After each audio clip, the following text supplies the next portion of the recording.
Right now, recent high school and college graduates are entering the job market with really a few options. The unemployment rate hit 13.3% in May. Now, that was a drop from the previous month, but still, it's a really daunting job market for people who are on the hunt right now. So I want to bring in Lakeisha Mathews to provide some advice for people who are on the hunt.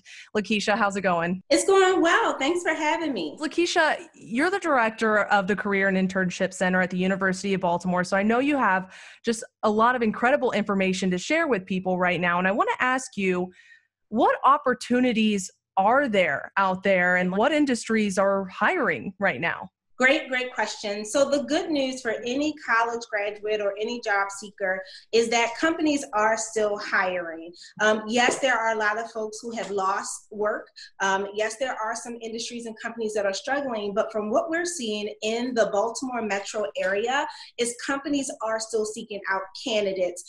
In a couple of ways they're doing that. They are still contacting college career centers. We are having employers daily post jobs to our job board. In addition, we collaborated with the Maryland Career Consortium last Friday, actually on Juneteenth, and had a very large virtual fair with nearly 100 employers. So surely that shows that employers are still hiring. That's number one. The second thing is that what people and what job seekers and students want to do is be very aware of what's happening in their state and their region.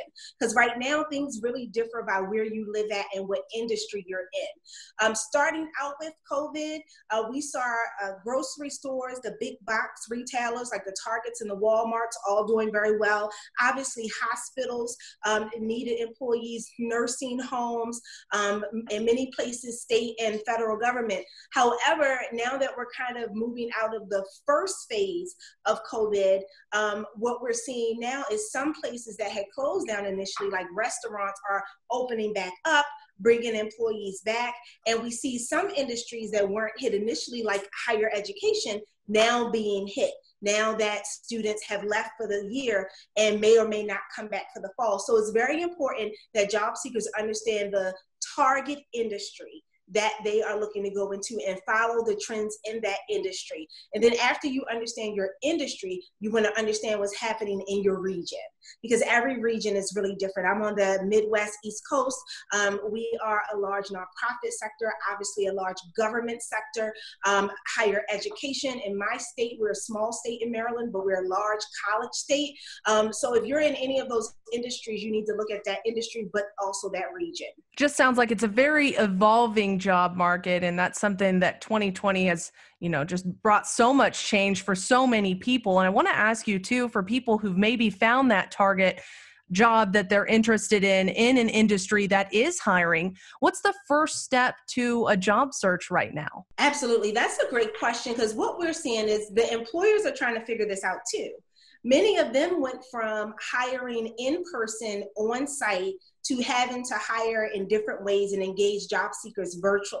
So I think one of the main things in not only knowing your industry, target specific companies and then figure out how those companies are hiring right now. Some of them do post to some of the larger job boards, but more often what works better is going to the company's individual website. And we see a lot of job seekers and students get frustrated because they post and post and post to the large job boards, but many employers will start first on their individual job sites. And that will also give you a good idea right now. Some companies, maybe they normally have 30, 40, or more postings, you may go now and they only have 5. That's a good indication of what's going on with that company, how many postings they actually have up on their actual website. Number 2, I would probably say networking is going to be your best tool right now. And networking is one of those things, either you like it or you don't, right? You might be introverted. Maybe you're a younger professional, entry level, and you haven't had to network much. Maybe you're a first generation college student and you don't have that type of social capital. But the important thing is talk to family members, people at your church, synagogue, people in your neighborhood. Let people know you are job searching right now. And I think that's also important, because some of us may have to have a short-term goal and a long-term goal. Maybe in your industry, in your region, you're not going to be able to get that career dream job right now, but you need to work. So talking and using your network and letting people know that you're searching is going to be key. In my neighborhood, we're all home. I've gotten to know my neighbors more over the last few months than I have known since I've lived in my neighborhood. And because of that, we know what's going on, and we talk about what's happening, who's hiring, and what you heard over there. This is not the time to isolate yourself. This is the time to seek out support. And by all means, if you are a college student, you have a career center on your campus that you pay for through your tuition fees. And many college students don't use our offices. Go and talk with the professionals in your career center. There are employers posting jobs to them and talking with them every single day. Does sound really interesting, the point that you make, how everybody is home right now and we're getting to know people maybe more than we would have in the past, even in this world of social distancing. And now it's so important to take advantage of resources online and interact with people online when you can't do it in person. So I want to ask you next, Lakeisha, when they have, these interviews that maybe won't be in person for the foreseeable future, how can you stand out as a candidate for those jobs? So this is a big one because I also teach career planning courses at several different colleges, and we've been doing virtual interviewing, and I've seen a little bit of everything. So let's start with some of the basics. First and foremost, you still need to dress professional. Just because you're at home, even if your bottom half is not dressed professional, your top half needs to be dressed professionally. Number two, you want to have a nice background. You want to show them who you are, and you don't want to show anything that you really wouldn't want people to see, that a space in your house you normally wouldn't want to bring people to. If you're like me and you have pets and children, you need to try to carve out a space and a time where maybe somebody else can step in and watch the kids or the pets and make sure that there's no distractions. The next thing I would say a lot of job seekers don't think about is they have a tendency, when employers tell us, is to only think about themselves. They say, how much does this position pay? Is there opportunity for growth? But how many of us ask the employer, what can I do for you?